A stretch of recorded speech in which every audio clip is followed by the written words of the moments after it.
qué miedo! ¡Un bicho! Mátalo, te puede enfermar. No, pobrecito. Huye bicho de ese animal. ¿Cuál animal? ¿Por qué dices eso? Porque aunque no lo creas, todos somos bichos. Ciencia, Divulgación, Naturaleza. Investigación. salud, noticias. Zoonosis. De humanos y otros bichos, divulgando el conocimiento sobre el hombre y la naturaleza.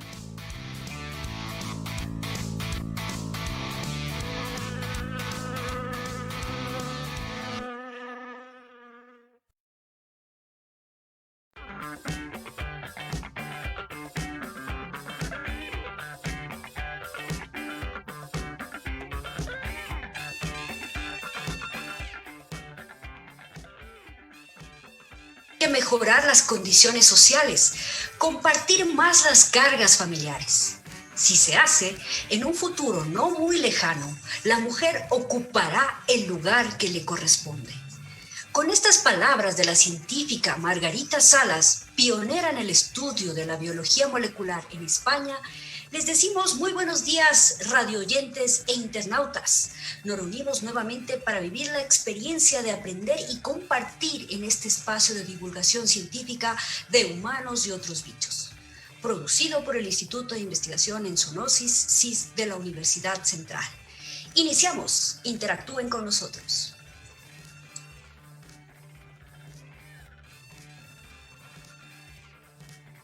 Sean todos y todas bienvenidos a esta nueva entrega de su programa de Humanos y Otros Bichos. Esta es la entrega 189 de nuestro programa.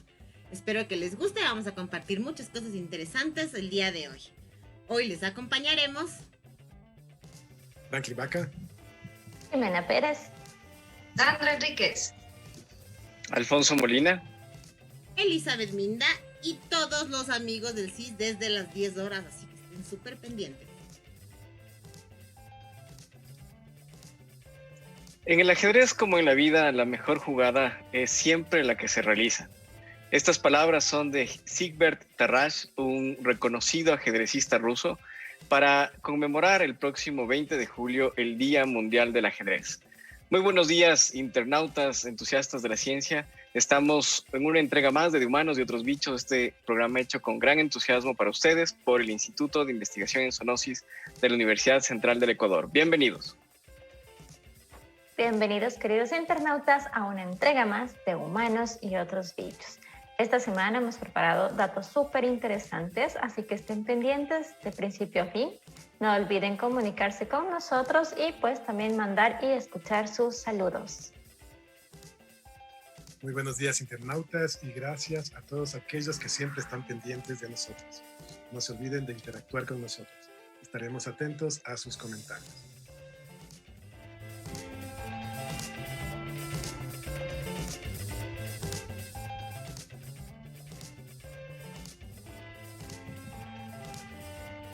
Y por supuesto iniciamos con los titulares, chicas. Por supuesto.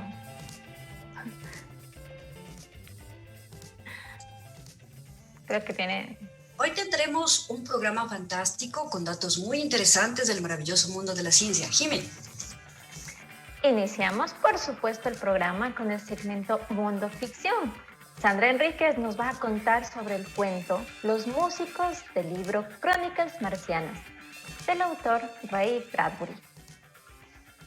¿Se han preguntado si existen factores sociales que promuevan la aparición o permanencia de las enfermedades? En el segmento Controversia Ciencia hablaremos de este tema. Y para finalizar el programa, les he preparado el segmento Animalia, donde les voy a contar acerca de las mascotas y el confinamiento. Y por supuesto, no podía faltar como cada semana la Bicho Pregunta. ¿Están todos listos? Esta semana está súper fácil y corta, así que espero que todos tengan la respuesta correcta. Soy alto siendo joven y corto cuando soy viejo. Resplandezco con la vida y el viento es mi mayor enemigo. Soy alto cuando soy joven y corto cuando soy viejo. Resplandezco con la vida y el viento es mi mayor enemigo. ¿De quién estamos hablando? Ya la saben, súper fácil. Esperamos sus respuestas a lo largo del programa. Veo que todos hacen cara de que saben la respuesta, pero no tengo ni idea. Recuerden, internautas, que siempre queremos escucharlos, saber qué temas les interesan, por lo que pueden dejarnos sus opiniones, sugerencias, comentarios en nuestro correo humanosyOtrosBichos@gmail.com, todo seguido humanosyOtrosBichos@gmail.com, y también pueden interactuar con nosotros en las redes sociales, Facebook, Twitter e Instagram con el hashtag que usamos siempre, que es #bichoscis, todo seguido, bichoscis, CIZ. Y además en nuestro canal de YouTube, Elizabeth Minda, que como decimos siempre es nuestra community manager, sube todos los programas de Humanos y Otros Bichos en el canal que se llama como nuestro programa. Así que si se perdieron alguno, quieren repetirlo, quieren escuchar nuevamente una entrevista, pueden vernos las veces que quieran y en cualquier momento. Además, los miércoles de podcast no paran, todas las semanas. El miércoles tenemos un nuevo podcast de temas variados en Spotify y iBooks. Recuerden que pueden escuchar estas maravillosas historias, noticias de ciencia, etcétera. Aproximadamente son entre 4 y 5 minutos que podrán disfrutar todos los miércoles en Spotify y iBooks. Y como siempre, muchísimas gracias a todos los que se conectan con nosotros desde cualquier lugar del mundo. Gracias por compartir este entusiasmo por aprender. Gracias por estar pendientes de los datos curiosos que publicamos diariamente para conocer un poco más del fascinante mundo que nos rodea.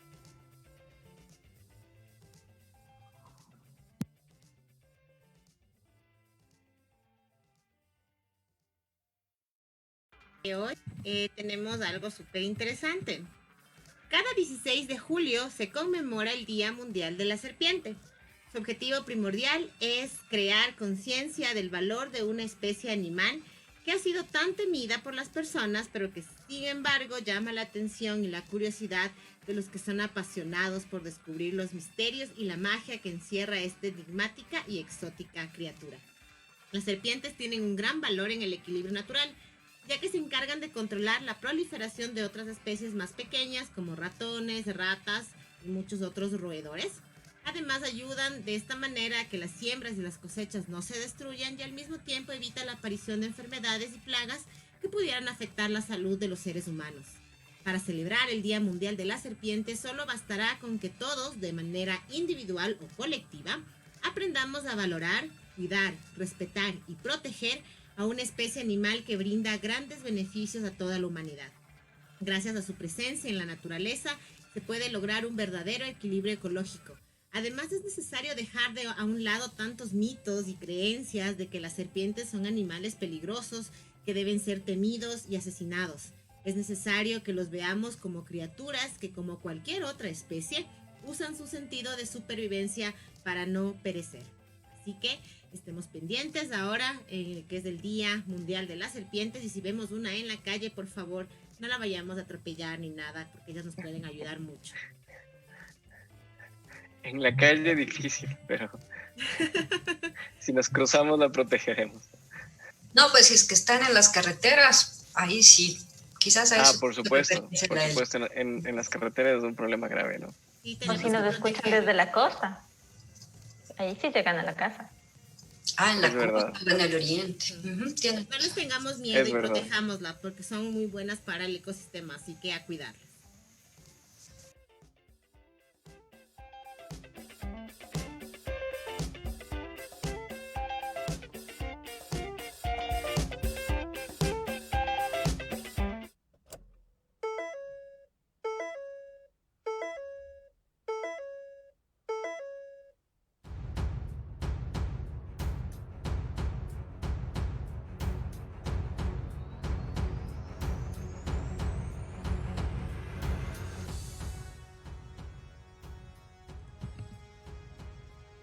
Iniciamos el segmento Mundo Ficción. Sandrita, ¿qué nos tienes para hoy? A su segmento Mundo Ficción, donde les contaré historias de un mundo lejano o quizás cercano. Hoy les traigo el cuento Los Músicos, tomado del libro Crónicas Marcianas del escritor Ray Bradbury. Los niños daban largos paseos por el campo marciano. De cuando en cuando abrían las olorosas bolsas de papel y metían allí las narices. y respiraban el penetrante aroma del jamón y de los encurtidos con mayonesa y escuchaban el sonido de las burbujas de la bebida que estaban tomando. Balanceaban las bolsas de comestibles repletas de cebollas verdes, acuosas y limpias, de olorosas salchichas, de roja salsa de tomate y de pan blanco, y se desafiaban mutuamente a desobedecer las órdenes severas de las madres. Corrían gritando: el primero se lleva todo. Paseaban en verano, en otoño o en invierno.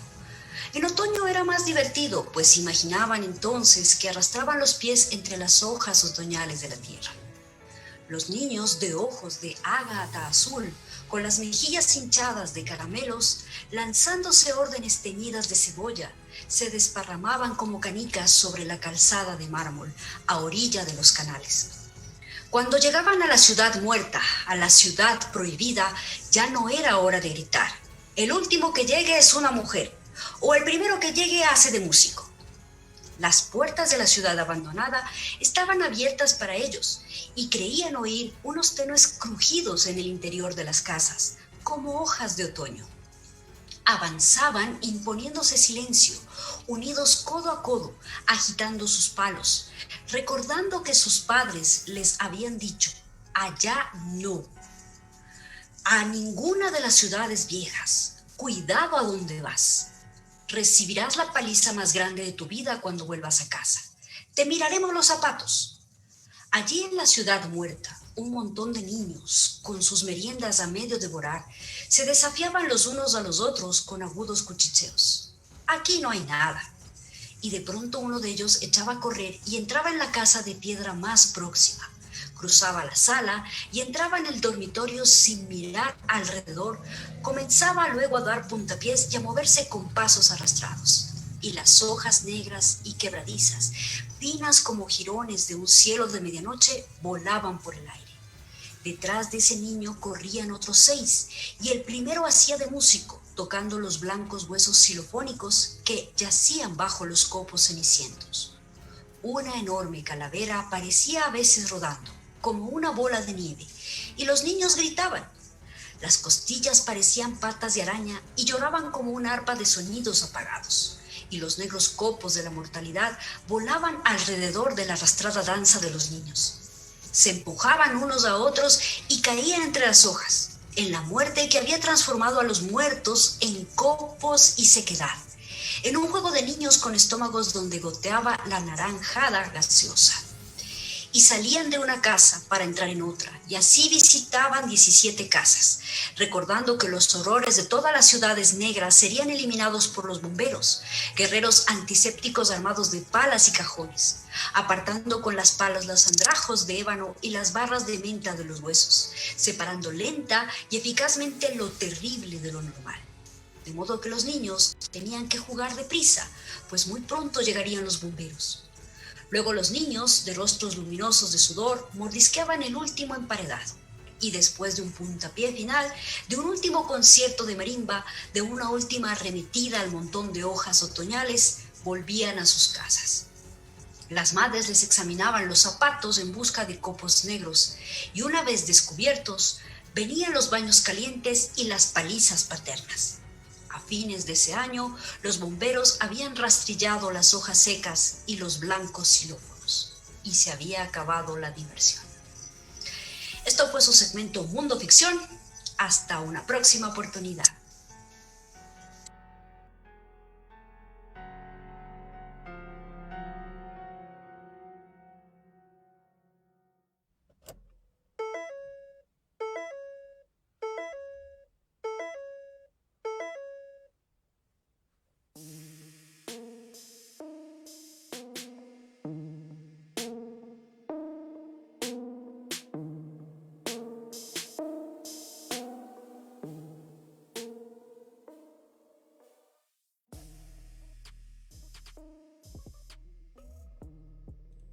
Iniciamos el Controversia Ciencia.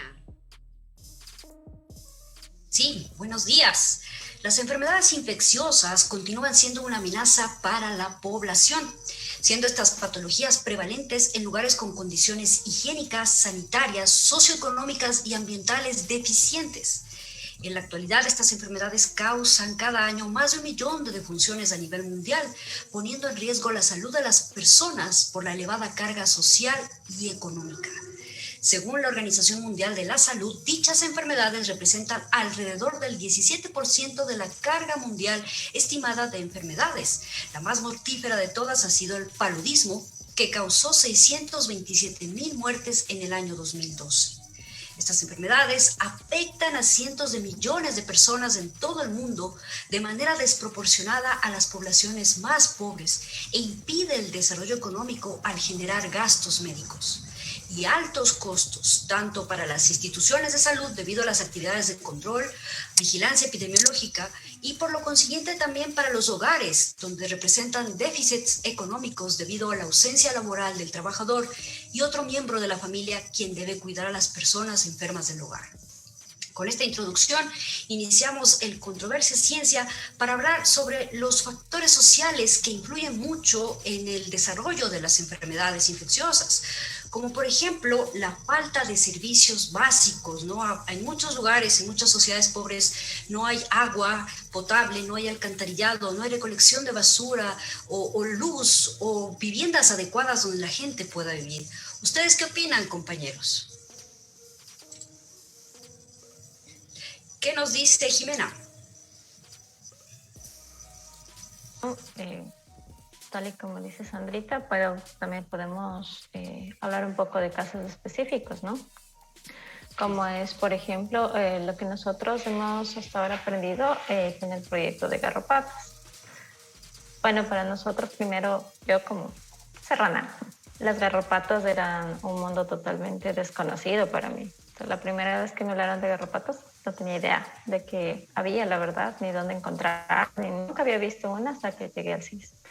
Pero eso es parte del conocimiento y la educación, por ejemplo, que hace falta a nosotros, aunque no esté en nuestra zona, quien quita que la gente de aquí se va de vacaciones a una zona subtropical, tropical, les pican las garrapatas y regresan, ¿no es cierto? O sea, se van a encontrar alguna vez con una garrapata en su vida, pero puede que no sepa lo que es, no puede saber qué enfermedades pueden transmitir o no puede saber, por ejemplo, una pequeña garrapata no necesariamente una enfermedad, sino la toxina que tiene. Puede que cualquiera de nosotros seamos alérgicos a esa toxina y solo el hecho de tener una garrapata puede traernos graves problemas de salud y no entendemos el por qué. Entonces vamos a ir al médico y ni siquiera vamos a tomar en cuenta que fue importante haber pasado por el pasto en una zona tropical y que tuvimos unas pequeñas garrapatillas o quizá no nos revisamos y resulta que la tenemos en el cuerpo. Cosas así para nuestro caso. Pero en el caso de las zonas donde trabajamos el problema es aún mayor, porque saben que hay garrapatas, pero no conocen muy bien ni siquiera su ciclo. En la última vez que fuimos, parte de este proyecto es la educación. ¿Por qué? Porque les preguntábamos a ellos mismos acerca del ciclo de las garrapatas y ellos ni siquiera sabían dónde están las garrapatas. Creían que solo estaban sobre los animales, pero no sabían que si entran a un potrero, las garrapatas en una fase muy pequeñita están sobre las puntas del pasto. Y si ellos caminan por ahí, o si los terneros entran por ahí, los perros entran por ahí, se infestan de garrapatas. Ellos no lo conocen. Entonces, obvian esto y están por ahí paseando, los niños, cualquiera, sin zapatos y desconocen de esta situación. Y así hay muchas otras cosas que no solamente la parte de la educación, de la divulgación científica, es lo que va a permitir que algunas enfermedades que pueden ser muy graves realmente se vayan controlando o al menos evitando que más gente, más animales se contagien solamente por desconocimiento. ¿Qué opinas, Alfonso? Tú nos vas a hablar, creo que, del mal de Chagas. ¿Crees que la ausencia de servicios básicos influye en que esta enfermedad se dé? Sí, Sandrita, más que creer hay evidencia al respecto, ¿no? Primero recordemos que la enfermedad de Chagas es una enfermedad causada por un parásito que vive en la sangre y es transmitida por unos insectos de la familia Triatomine que son llamados también chinches o vinchucas. Los chinches tienen más probabilidad de habitar en viviendas de mala calidad. Entonces, los factores asociados con las viviendas suelen también tener más probabilidad de que existan estos vectores, estos insectos en esas viviendas. Los triatominos proliferan en las casas, por ejemplo, que tienen muros de barro o techos de paja, lo cual también está asociado con las zonas rurales y suburbanas y lamentablemente, al menos en nuestros países andinos, está ligado también a la pobreza. Entonces, lamentablemente, esto crea un ambiente que hace que la enfermedad de Chagas, como otras, sea una enfermedad social, porque donde existe gente que tenga estas condiciones, que eviten estas condiciones que acabamos de describir, es muy probable que exista el vector, que es el triatomino. Y luego los habitantes de esa casa, lamentablemente serán reservorios y por lo tanto luego los chinches, los insectos no tendrán que salir a alimentarse y bueno, ahí se seguirá manteniendo el ciclo de la enfermedad. Entonces, lamentablemente sí, en el caso de Chagas es muy claro que el tipo de vivienda, sobre todo las viviendas en las zonas rurales y suburbanas, que tienen, como decíamos, condiciones tal vez precarias, incrementan la probabilidad de que exista ahí, de que esté ahí el chinche. Además, se han realizado un montón de estudios en los que se han demostrado que las especies de chinches muestran siempre a estar más cerca del hábitat a su alcance, es decir, siempre van a estar más tendientes a encontrarse en el ambiente doméstico y en el ambiente peridoméstico.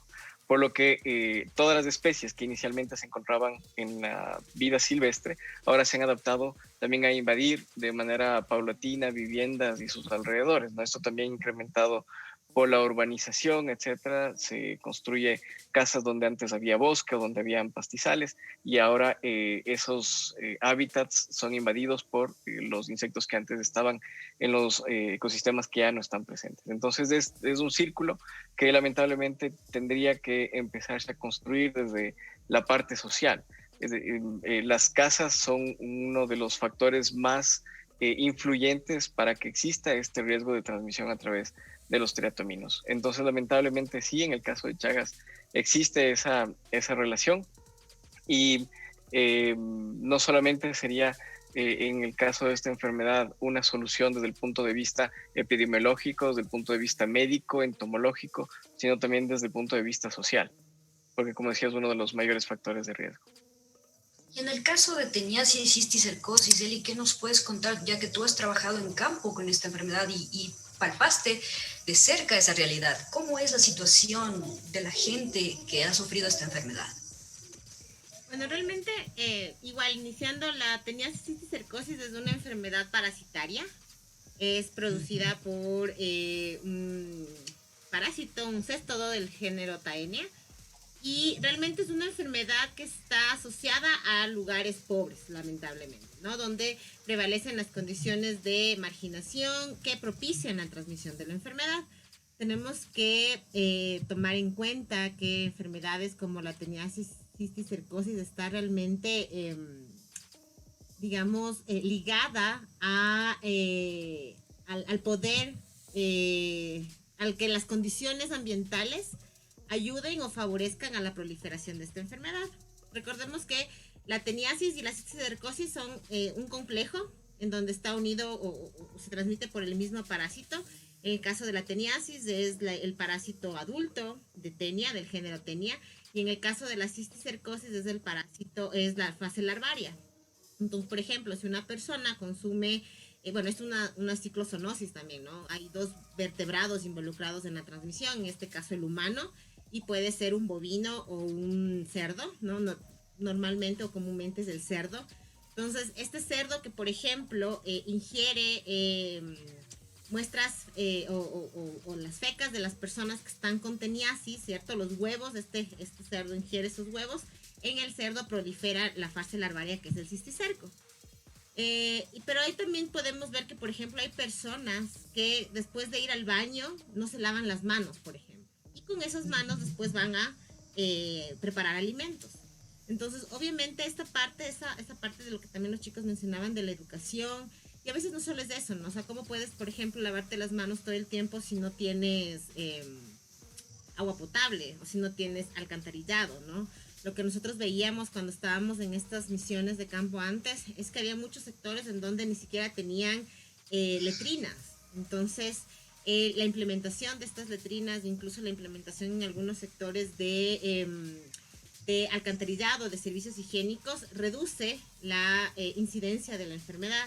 Sin embargo, seguimos viviendo en un país en vías de desarrollo, en donde todavía hay zonas muy pobres, en donde no tienen acceso a este tipo de cosas. Entonces, obviamente, la proliferación de la enfermedad todavía se puede ver. Vemos ahora que ya hay menos casos. Me acuerdo cuando yo inicié en el centro con el trabajo que hacíamos ahí en el instituto, había muchísimos casos de personas. Pero una de las cosas que nunca me voy a olvidar que el doctor Benítez nos decía es que en el caso del complejo teneasis cercosis, la educación es muy importante. O sea, educar a la persona de lavarse las manos después de ir al baño, de tal vez no dejarles a los cerdos que estén deambulando por ahí, que puedas hacer tus necesidades en un lugar específico y no lo dejes al aire libre porque obviamente esos cerdos pueden contaminarse. Entonces, todo este tipo de cosas son las que realmente pueden hacer que disminuyamos un poco la incidencia de la enfermedad.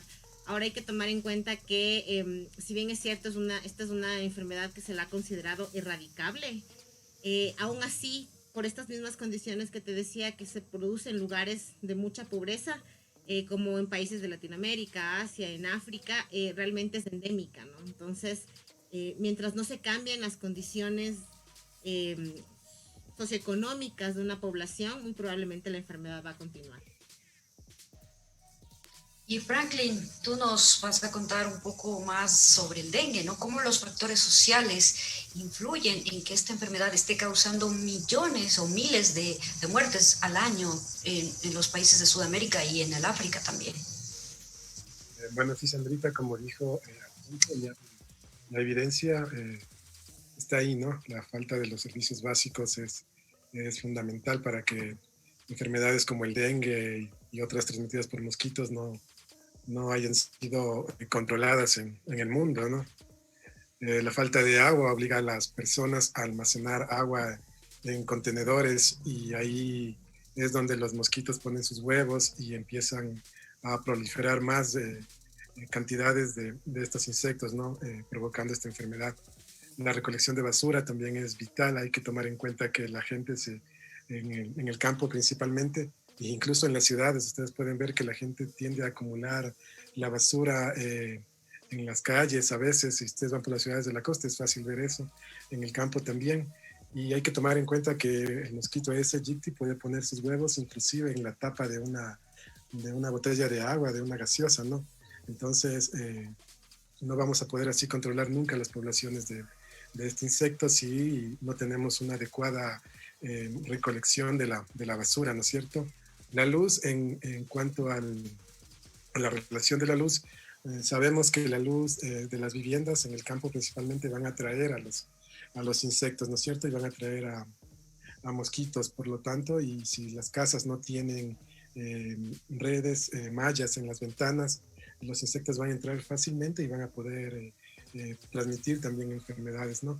Y también si vemos en el campo, en los suburbios de las ciudades, las viviendas no son adecuadas en cuanto a su construcción, ¿no?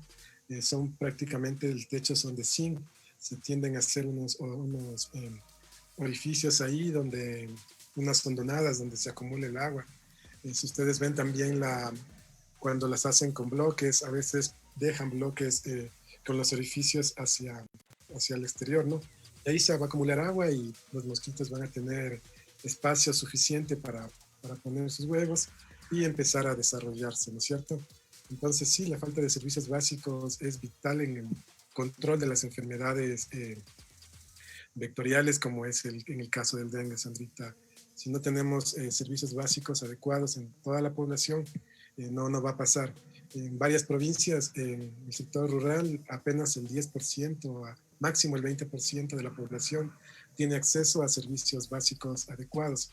Entonces la situación en el Ecuador es crítica en este aspecto, principalmente en el sector rural de las provincias en el Ecuador. Sí, o sea, tomando en consideración lo que ustedes han hablado, es muy importante la provisión de servicios básicos para la población. Es algo en lo cual el gobierno debería trabajar netamente, ¿no? Pero muchas veces los gobiernos abandonan a los poblados rurales, y eso realmente es muy triste porque genera estas enfermedades como lo estamos observando.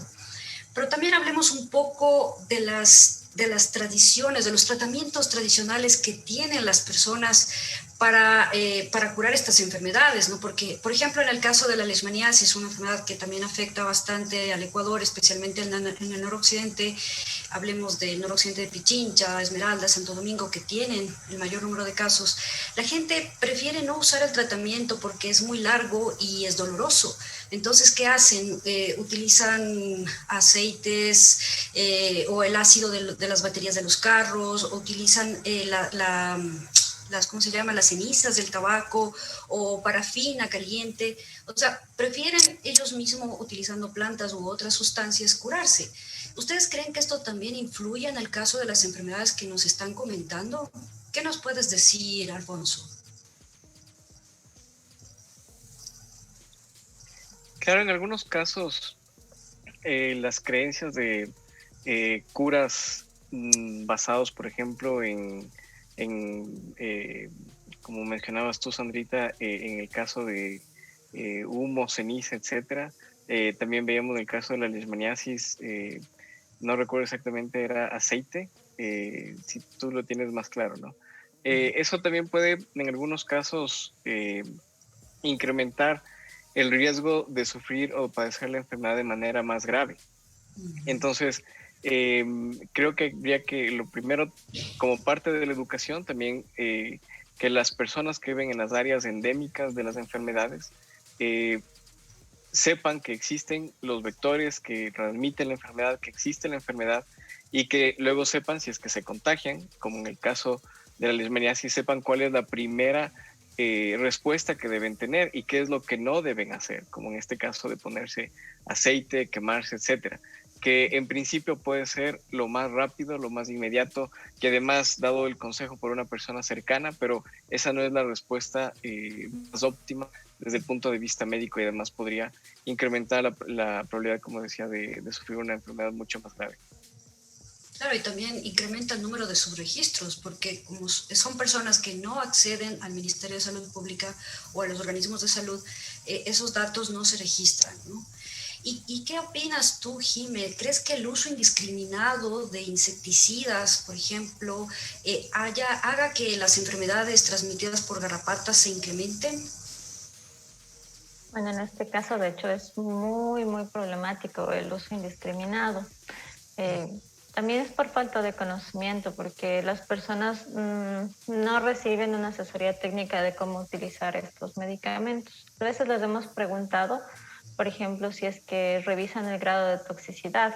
Realmente viene en el medicamento si es rojo, verde, amarillo, pero la gente no revisa.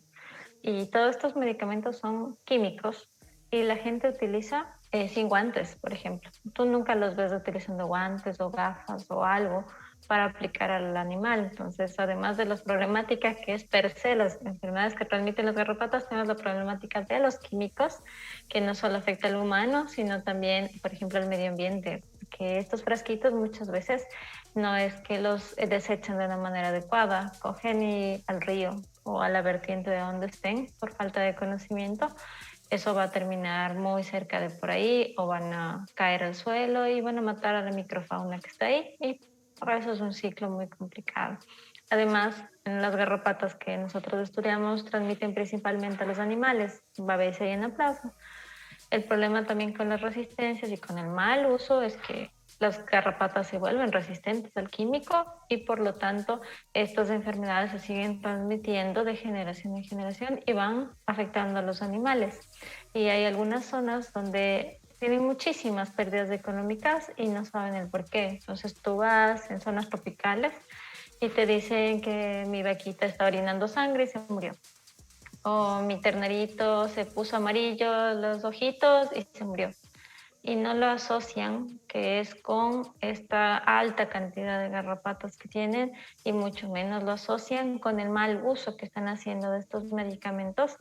Hay personas que hemos escuchado que utilizan hasta 3 veces más la dosis de lo que les dice el frasquito, y eso lo único que hace es más gasto y más daño al medio ambiente. Entonces, todo eso es una problemática que igual lo principal es la educación, porque cuando les dices a las personas realmente entienden. El problema es que ellos no tienen conocimiento, desconocen, como ven que solo es un líquido, pues creen que es un líquido como cualquiera, hasta que algo pasa, hasta que se queman o hasta que alguien resulta intoxicado, solo ahí se dan cuenta del daño que está causando.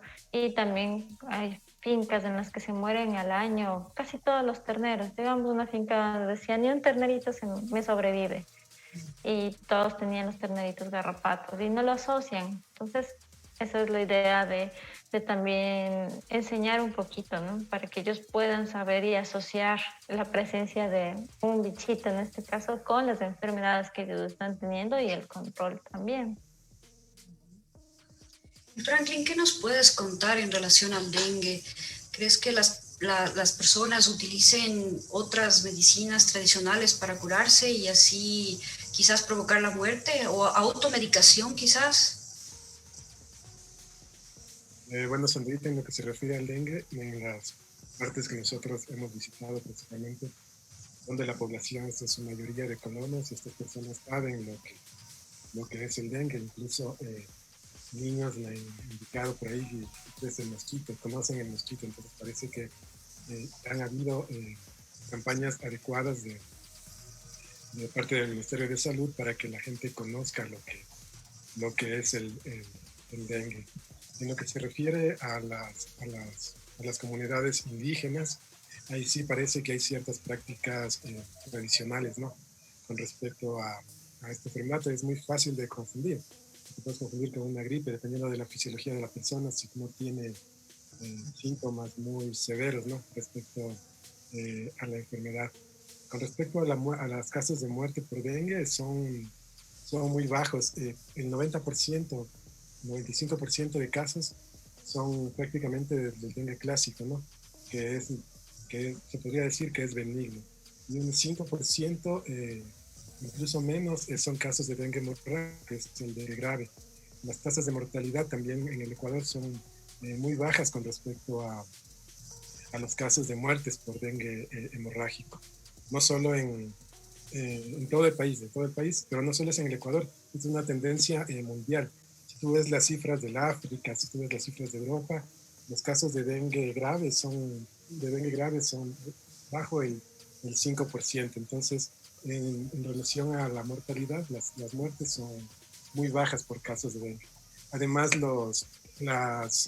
hay ciertos signos de alarma que toma el Ministerio de Salud Pública del Ecuador para hospitalizar a una persona por dengue y son muy amplios. Por un simple dolor de cabeza o por simple fiebre, si hay uno de estos dos síntomas, ya las personas van a ser hospitalizadas si es que están en una zona donde el dengue puede ser causa de esta enfermedad, ¿no es cierto? Enseguida les hacen el examen y van con los primeros síntomas ya a ser hospitalizados. También esta puede ser una medida que el Ministerio de Salud lo ha llevado de buena manera, que haya estado ayudando a que las muertes por dengue no sean tan altas en estos tiempos, ¿no? Sí han habido épocas o epidemias en las cuales los casos de dengue graves han sido altos, principalmente en los años 80, en los años 90, han habido unas 2 o 3 epidemias muy graves donde han sido altas, un poco más altas las muertes por dengue grave, pero por suerte parece que en el Ecuador se están manejando bien esto. Eso sería, Sandrita, con respecto al dengue en cuanto a las prácticas. Y Eli, ¿tú qué opinas acerca de los camales clandestinos? ¿Crees que esas prácticas que a veces la gente tiene para faenar sus animales influyen mucho en que se mantenga la enfermedad, la teniasis, cisticercosis?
súper complejo realmente.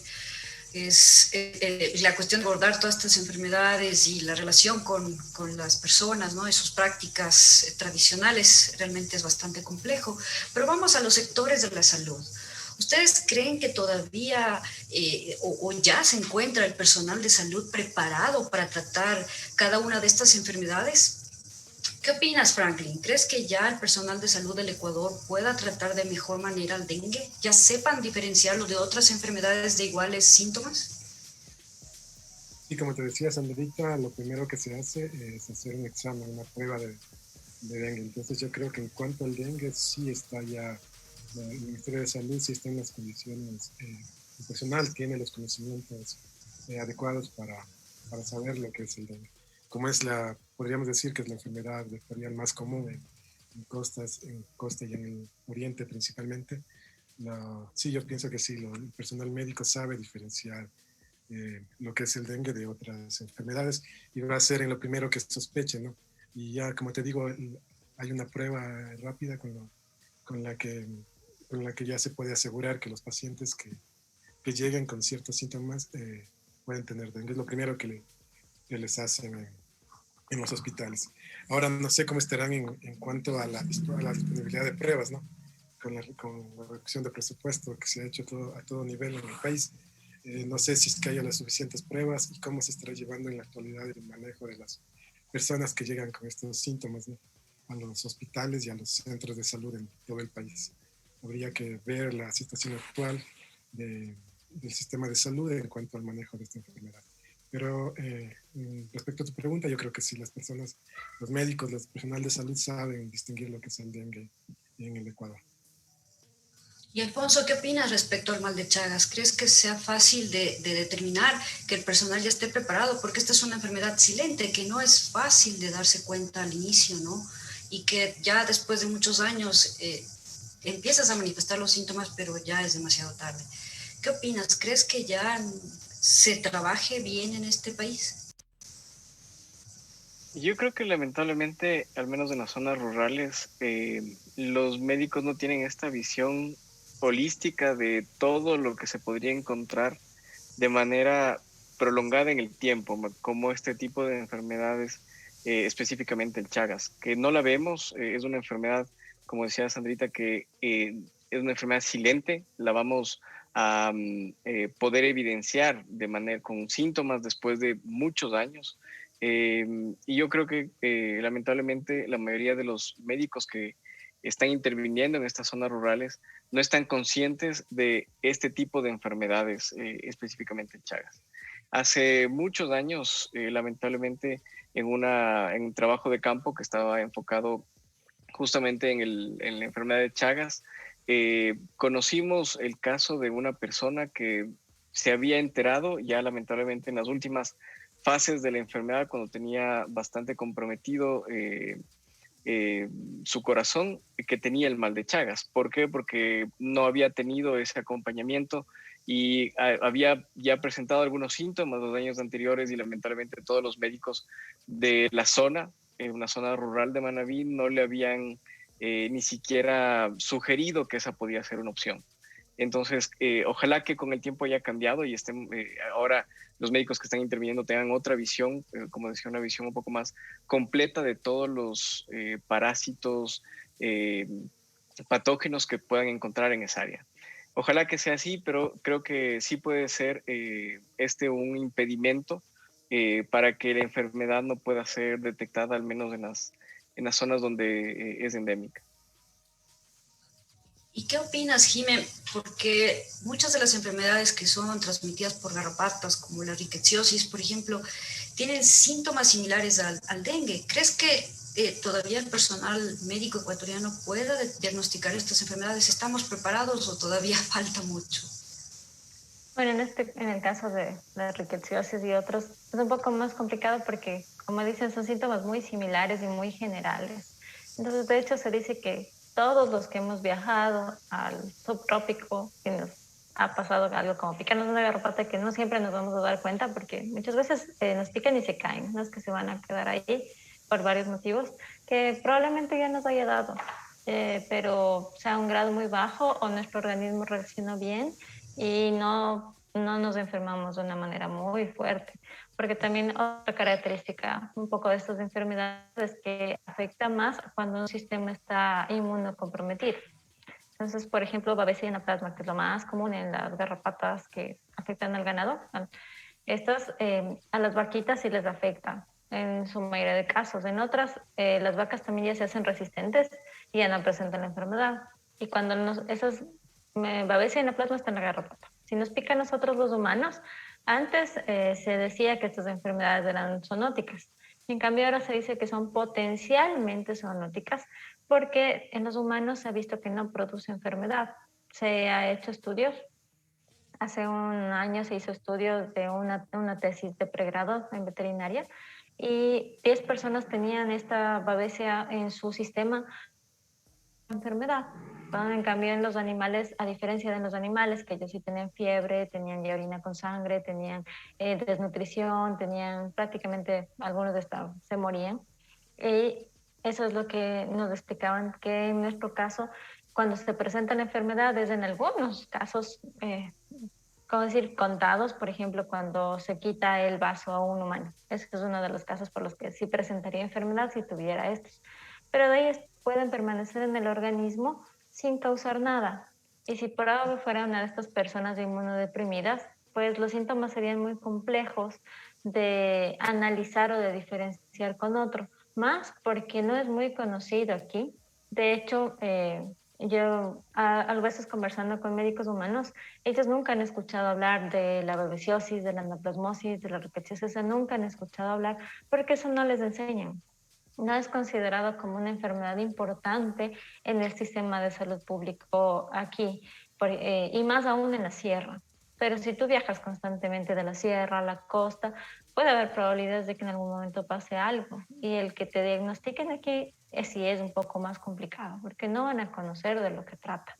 Así que es la importancia también de darle un poquito de énfasis a estas enfermedades que aunque parezcan olvidadas o parezca que te puedo dar de uno en un millón, pero existen, están presentes y nadie sabe en el momento en el que pueden afectar a alguien y se pueda salvar la vida de alguien solo con un buen diagnóstico. Así que eso esperemos que sí cambie en el futuro y que le pongan más atención a estas enfermedades que prácticamente están olvidadas o que son del sector ganadero privado, que son enfermedades que no se mencionan en el día a día. ¿Qué opinas, Eli? Porque, bueno, Jimé, Franklin y Alfonso han hablado de enfermedades vectoriales, pero tu enfermedad, tenías cistitis circosis, es diferente. En este caso, ¿tú crees que el personal médico sí?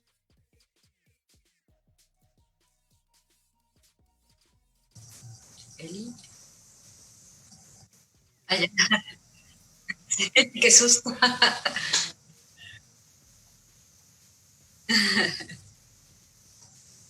Bueno, yo decía que es complicado porque a pesar de que no es una enfermedad vectorial como tú lo mencionabas, Andrita, cumple o pasa por los mismos problemas o tiene las mismas problemáticas que ustedes compañeros han mencionado. Primero que la sintomatología no es específica.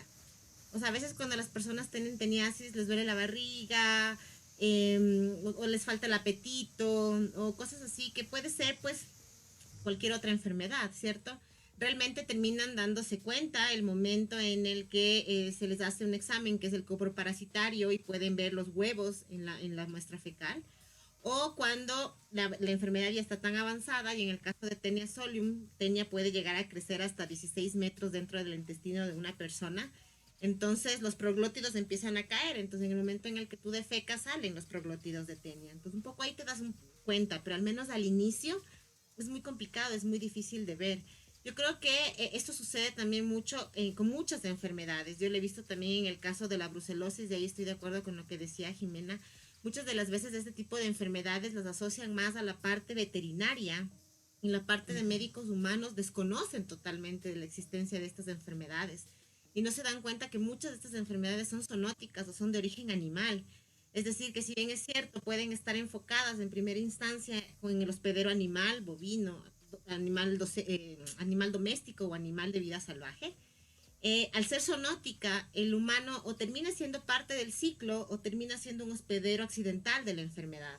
Entonces, los médicos humanos deberían también tener un poco más o deberían enseñarles un poco más acerca de estas enfermedades, ver factores de riesgo, o sea, personas que trabajan con ganadería, personas que trabajan con animales domésticos en general, y empezar al momento de que hacen el análisis, ver que no puede ser, o sea, que podría también ser estas enfermedades las que les está produciendo de diferentes sintomatologías, ¿no? Creo que eso es un poco lo que nos hace falta, eso es una de las premisas de lo que conocemos ahora como One Health o una sola salud, ¿no? El hecho de que conozcamos lo que pasa en el ambiente, que conozcamos la parte de la salud animal, la parte de la salud humana, y que esta triada funcione en equipo, porque si una de ellas falla, todo va a fallar. Y bueno, ustedes saben que el tiempo es nuestro peor enemigo, entonces vamos a ponerles un reto. En un minuto a cada uno de ustedes, ¿cómo educarían a la gente sobre la enfermedad de la que hablaron? ¿Cómo lograrían llegar a las personas? ¿Qué estrategias van a utilizar? Dale, Jimé.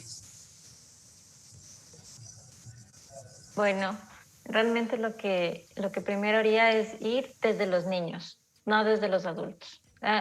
Invitar a todos, pero enfocar un poco más en los niños, porque ellos son los que más reciben la información más rápido y los que están pendientes del adulto. Si a un adulto le digo, no utilices este químico porque es malo, va a decirme, sí.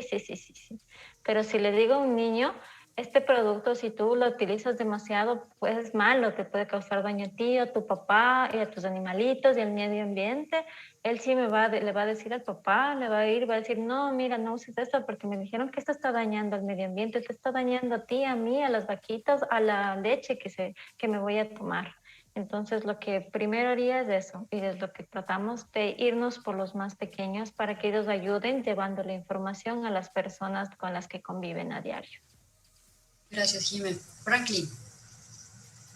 Ahorita, en cuanto al dengue, pienso que habría que educar primero haciendo conocer a las personas el ciclo de vida del insecto, porque hay muchas personas que en el campo que no saben que esas larvitas, que son muy diferentes a un mosquito adulto, se van a convertir en mosquitos vectores de dengue. Entonces, por ejemplo, en Esmeraldas no sabían que las larvas de Aedes aegypti se transformaban en mosquitos, les decían tira patadas y pensaban que era un animal completamente diferente. Y las veían en los reservorios de agua y no hacían nada. Entonces, si ellos ya saben diferenciar, van a saber que esos animalitos, los tirapatadas, se van a hacer mosquitos y van a ayudar a eliminar esos contenedores de agua. Los niños son muy entusiastas. Yo recuerdo, como les contaba, que unos niños eran aguas negras. Me trajeron unos mosquitos, ellos los habían capturado. Me dijeron, este es el mosquito del dengue. Y yo cuando le vi, así, como soy ya un poquito cegatón, le vi y dije, sí, en realidad parecía, ¿no? Un negro con manchitas blancas. Después, cuando ya le vi al estéreo, era otro. Pero ya te das cuenta que los niños sí saben, sí están entusiastas y a participar en estas campañas. También hay campañas, leí alguna vez un artículo en Centroamérica, en donde a la gente se le incluye en los programas de control, por ejemplo, con ovitrampas. Es cuestión de hacer un frasquito negro con una paletita de helado y que ellos sepan reconocer cuando los huevos de Aedes aegypti cuando pongan ahí. Entonces va a ser muy fácil que la gente esté actuando en este control y cada gente en cada casa revisaba las ovitrampas. Ya veían cómo eran los huevos y enseguida llamaban al personal de salud para que venga a fumigar. Entonces, sí, eso sería, ¿no? La educación, enfatizar, como dijo la Jimena, en los niños y que la gente participe, hacerles partícipes de las campañas de control y de erradicación. Esos 3 puntos van a ser fundamentales para que cualquier campaña de salud sea exitosa, ¿no? ¿Qué opinas, Alfonso? ¿Cómo lo harías tú? ¿Qué estrategias utilizarías para que la gente se eduque en el conocimiento del mal de Chagas? Lo primero debería ser que las personas que habitan en las regiones donde está la enfermedad sepan que existe y luego cómo se transmite, cuál es el vector, que lo conozcan. Bueno, las personas que viven en las zonas rurales los conocen bien a todos los bichos de su alrededor, pero muchos no saben qué es lo que está haciendo y dónde está, en qué partes de la casa lo podemos encontrar. Parte de lo que les contaba anteriormente sobre el trabajo de Chagas en Manabí incluía la búsqueda de los chinches en los domicilios, búsqueda en camas, en diferentes partes del domicilio, y es dramático ver, por ejemplo, una cama que está lleno de chinches, pero completamente lleno, un colchón lleno de chinches. Ya se imaginarán las personas que, primero la persona o las personas que dormían en esa cama y luego todos los habitantes de la casa. Bueno, eso es, como decía, un círculo, ¿no? Entonces lo primero sería que los habitantes de esas zonas conozcan dónde está el bicho, que lo busquen, que estén haciendo estos rastreos continuos, que se aseguren que no está dentro de su domicilio, que evitar que esté en las zonas peridomiciliarias. Eso sería lo primero.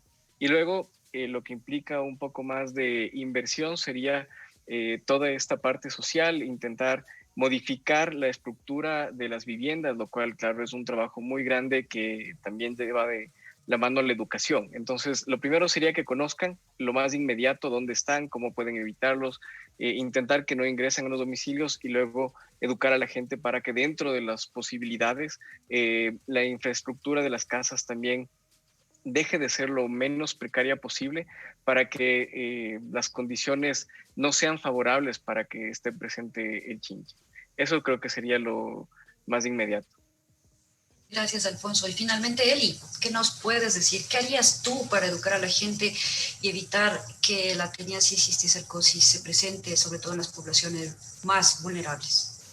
Bueno, yo creo que todo lo que ustedes han mencionado es factible y se lo puede implementar, no solo en las enfermedades que hemos traído ahora como ejemplo, sino en muchísimas más. Recuerden que el Ecuador es un país endémico de muchísimas enfermedades, entonces creo que todo eso es muy bueno y se debería hacer. Es más, en el complejo teniasis y cisticercosis, o sea, con lo que iniciamos al momento de que trabajábamos con el doctor Benítez y con todo el equipo, era precisamente eso: educación, educación y más educación. Ir a las escuelas, ir con los papás, ir con los profesores, con el médico de la comunidad, explicarles de qué se trata la enfermedad y de esa manera que el conocimiento vaya proliferando, ¿no? O sea, que prolifere el conocimiento, no la enfermedad. Entonces creo que eso funciona muchísimo. Pero también creo que deberíamos ir un poco más allá, ¿no? A la final, muchas de estas cosas que se piensa hacer o que nos gustaría hacer, también depende mucho de lo que son políticas públicas. Entonces yo sí creo que una de las cosas importantes que debemos poner en práctica o hacer es que las personas que son tomadores de decisiones vean esta realidad, visibilicen eso y se den cuenta que el momento en el que dan una ley o determinan ciertos factores o ciertas cosas, se tiene que ver todo, como les decía antes, con estas premisas o con esta visión de One Health.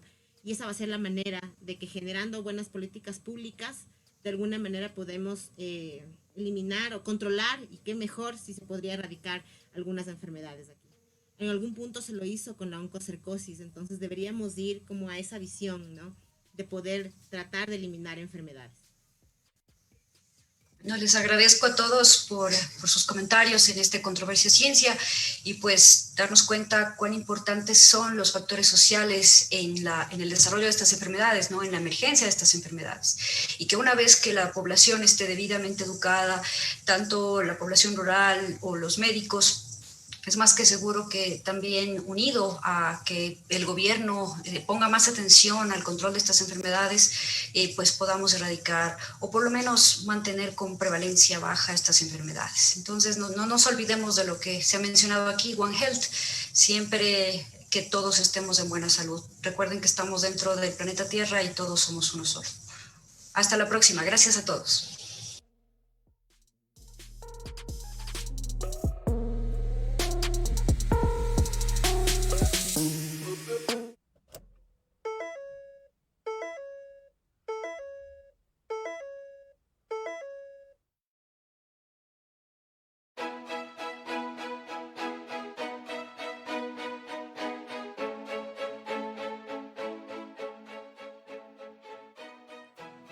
Jimé, regresa el segmento Animalia. ¿Qué nos tienes para hoy?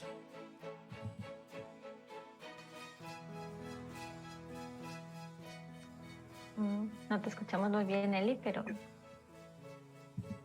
Estabas tu micrófono apagado, Eli. Sí, Eli, no te escuchamos casi nada. Ahí está, estaba haciendo la introducción al segmento de la Jimé, Animalia. Vamos, Jimé, ¿qué nos tienes para hoy? Está bien. Pasando de las enfermedades muy interesantes que hemos hablado, ahora vamos con un tema un poquito más ameno, para despejarnos un poco de la parte que hemos hablado. En Animalia hoy les voy a contar acerca de cómo en la cuarentena nuestras mascotas se han vuelto mucho más afectivas de lo que solían ser. Tal vez ustedes hayan notado un comportamiento extraño, especialmente en sus gatos, que ahora están más apegados, pero también más demandantes. Tranquilos, no es que se está convirtiendo en un perro, simplemente está manifestando los efectos de pasar la cuarentena contigo. Muchos conocemos de primera mano que tener una mascota en casa ha producido un efecto particularmente positivo sobre la forma en que hemos soportado el confinamiento obligatorio gracias a la pandemia de COVID-19. Interactuar con nuestros perros, gatos o con cualquier otra mascota ha hecho que nos ha ayudado a lidiar con el estrés, en la soledad en muchos casos y la incertidumbre. Y pues para las mascotas ha tenido un efecto un poco particular. En perros y gatos, investigadores de la Universidad de York y de la Universidad de Lincoln, ambas en Reino Unido, realizaron una encuesta a 5.323 personas que atravesaron la pandemia con animales de compañía, ya sea gato, perro, caballo, reptil, ave, pez, cualquier animal de compañía. Y el objetivo fue conocer el efecto en las mascotas generados por los cambios en las rutinas de los humanos, los cuales no solo es con el tiempo, sino también los estados de ánimo y la salud mental durante el confinamiento. Del total de encuestados, más del 65% manifestó que notó cambios en el comportamiento de su mascota durante el primer confinamiento, que fue ya hace un año. Los participantes señalaron como los cambios que fueron positivos, excepto en los gatos, observaron efectos positivos y en cambio en los perros efectos negativos. Según los testimonios, los perros se volvieron más demandantes de lo que usualmente son. Normalmente un perrito tú llegas y se te lanza, pero los perritos en este tiempo, todo el tiempo querían estar contigo y no se separaban para nada. Un participante declaró que su perro no dejaba de aullar el momento en el que él, cuando ya la pandemia pasó un poquito, salía a la tienda, el perro empezó a aullar como loco.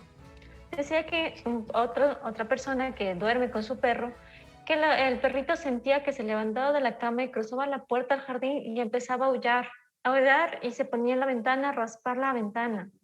Al parecer los perros han tenido que lidiar de falta de socialización a demasiada socialización y se han olvidado de cómo tratar con otros perros, pues ya no salían al parque ni disfrutaban de otros perritos, así que se apegaron muchísimo más a su dueño. También las encuestas revelaron que el 30% de participantes se dio cuenta de que sus mascotas estaban mucho más tranquilas, pero también más enérgicas y juguetonas. Querían todo el tiempo jugar. Estabas en la reunión y venían y se te lanzaban, o venían y traían la pelota, o todo el tiempo querían jugar. Y eso, pues, otros investigadores mencionan que también analizaron la salud mental de los propietarios antes y durante el confinamiento, para ver si es que había algún cambio asociado a las mascotas. Y se dieron cuenta de que la salud mental de las personas que tenían mascotas era mucho mejor de la que no tenían mascotas. Al parecer, las mascotas efectivamente ayudaron a sobrellevar el confinamiento. También se ha dado, se ha visto que los peores puntajes fueron los que no tenían mascotas y los que por lo tanto no habían observado nada. Y seguido de los que no les prestaban atención a sus mascotas. Tenían mascota, pero la tenían muy lejos, afuera, y no le prestaban atención. Ellos también tenían un estado de salud mental un poco más bajo. En cambio, el estado de ánimo de las personas que tenían perros o gatos cerca se veía que subía más, que habían aumentado, y por lo tanto que estaban mucho mejor. Bueno, todo eso es porque las personas también buscan apego. Obviamente el contacto físico y la compañía de sus pequeños animalitos ha ayudado mucho a pasar esta cuarentena, así que no sé si les pasa lo mismo que a mí, pero a mí me pasaba exactamente lo mismo. Cruzo la puerta a la tienda y mi perrito ya está debajo de la puerta aullando y como que ¿dónde te vas? Imagínense lo que es para un gato también haber cambiado totalmente de estar solo, ser independiente, no tener a nadie en la casa, a que todo el día estemos ahí. Ellos también cambiaron, pero los gatos parece que han cambiado para bien y que la socialización les ha ayudado a ser ellos también más tranquilos, más juguetones y a no destrozar tanto las cosas de nuestra ausencia. Así que, queridos internautas, un secreto para llevar bien, esperemos que no haya otra cuarentena así, pero si es que en algún caso las mascotas nos ayudan mucho. Hasta una próxima entrega de Animalia.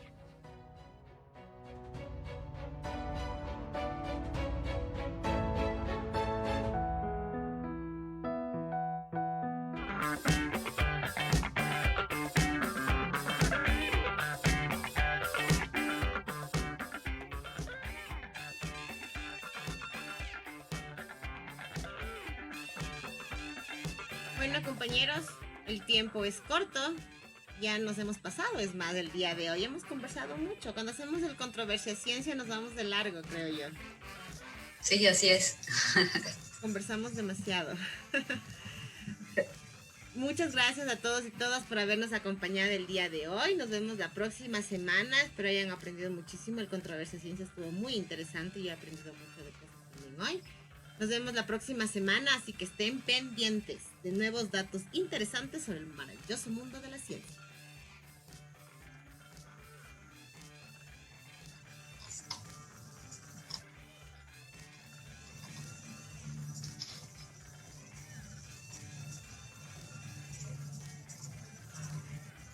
Muchas gracias, internautas, por haber compartido este espacio de divulgación científica. Nos volvemos a conectar la próxima semana y gracias por estar con nosotros. Y como siempre, recuerden que mientras no podamos volver a las actividades presenciales, estaremos transmitiendo este programa por el Facebook Live de Humanos y Otros Bichos y de la radio universitaria online, todos los viernes desde las 10 horas. Y también subiremos los videos a nuestras redes sociales para que puedan verlos y disfrutarlos cuando ustedes quieran. Hasta el próximo viernes, internautas. Fue un gusto haber compartido con ustedes esta hora de divulgación científica. Espero que lo que hayamos conversado el día de hoy haya sido de su interés y pueda aportar en un cambio en la sociedad. Un gusto, hasta la próxima semana. Y por supuesto finalizamos también la entrega de Humanos y Otros Bichos con la respuesta de la bicho pregunta. Soy alto siendo joven y corto cuando soy viejo. Resplandezco con la vida y el viento es mi mayor enemigo. ¿Qué soy? Sandrita me dice que yo soy la respuesta del primer instante. ¿Cuál es? El fósforo. De hecho, es una buena respuesta también. Es lo bueno de las dicho preguntas que tenemos varias respuestas. El fósforo es una de ellas, exactamente. Otras personas nos dicen el árbol. No, el árbol no es. Otros nos dicen las velas. También tienen toda la razón. Son altas y luego cuando son viejitas, pues las velas quedan en nada. Así que gracias por estar pendientes de la bicho pregunta, también estar atentos y recuerden que cada semana presentamos datos súper interesantes para ustedes. Por supuesto, queremos agradecer a Elizabeth en los controles y a su equipo técnico, quienes hacen posible que ustedes puedan ver este programa cada viernes. Gracias por acompañarnos durante todo el programa. Hasta la próxima semana. Y como hemos tratado de hacer en las últimas y en todos los programas y nunca lo logramos, pero igual, lo importante es la intención y el entusiasmo con el que lo hacemos. Terminemos el programa con nuestra frase de todos los programas. A ver, a la 1, a las 2, a las 3. Y que la ciencia triunfe. Gracias, chicos. Chao a todos.